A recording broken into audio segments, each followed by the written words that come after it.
Hey friends, it's Hope, and today I am here to do my June wrap-up and my July TBR. I have 4 books that I want to talk to you guys about that I read in the month of June, and 2 books that I'm currently reading and plan to finish in the month of July. So the very first book that I read in the month of June was on recommendation from my dear friend Danielle. She loves Penny Reid as an author, so I thought I would pick up Neanderthal Seeks Human, which is part of Knitting in the City. I ended up rating this book a 3 out of 5 stars. I wasn't in love with this book for a few reasons. One, I thought it was super predictable, and when it wasn't predictable, the issues within the book were resolved super quick. I kind of wanted the characters to go through a little bit more of a struggle, but resolution just happened ridiculously fast. But on the plus side, these characters were very unique. The second book that I read in the month of June was Burial Rites by Hannah Kent. This book is about a woman who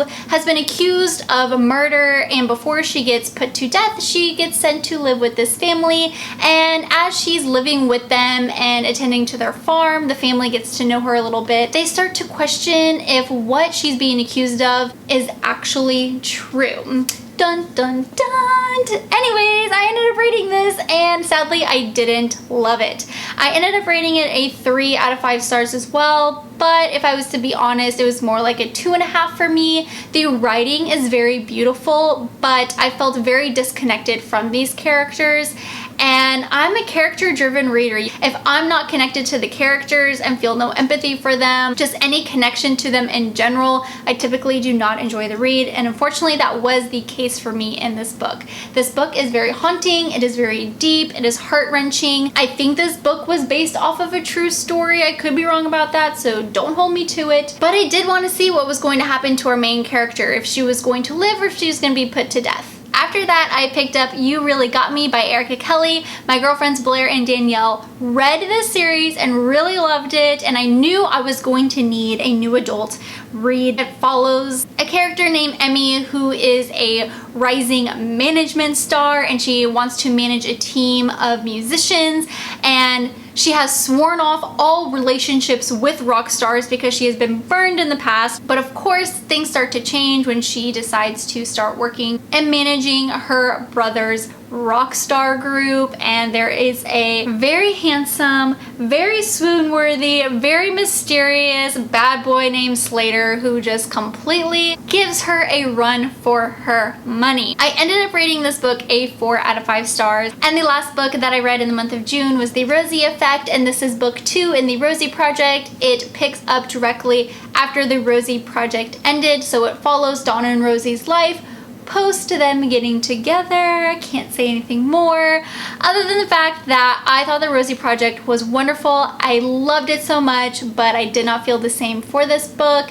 Kind of the same thing as Burial Rites. I gave it a 3 out of 5 stars, but if Goodreads had a 0.5 system on their page, this definitely would have gone a 2.5 out of 5 stars. It just wasn't my favorite. I felt like it wasn't very exciting. I got bored pretty easily, and even some of like the plot twists in this book were just super random, and I didn't feel like they were really justified and didn't really fit in this story. So yeah, wasn't a huge fan, but I'm glad I read it. So yeah, a 3 out of 5 stars for this guy. Alright, so let's talk about the 2 books that I plan on reading in July. I have started both of them, and the first one, let's just go ahead and talk about it first because I'm really excited, and that is Unraveling by Sarah Ella. This is book 2 in the Unblemished trilogy. Sarah was a debut author last year, and I'm going to leave the link to the Goodreads page down below in the description box. That way you guys can go and check it out. Because this is book 2, I definitely don't want to talk about it too much and spoil anything for you guys, but I did do a non-spoiler book review over Unblemished, and that will be linked down below as well. It's a very relatable young adult fantasy book that has some very sweet characters, and this world that it takes place in is very unique and very whimsical. Knowing Sarah and talking to Sarah over the last couple of years, it's really fun to read these books because I can feel her presence within them, which makes these books just feel super authentic, and I just love that aspect about it. This beautiful book comes out July 11th, and I'm so happy that I got an early copy of it. it. So thank you so much to HarperCollins, Thomas Nelson, and Sarah Ella for sending me this beautiful, beautiful hardback.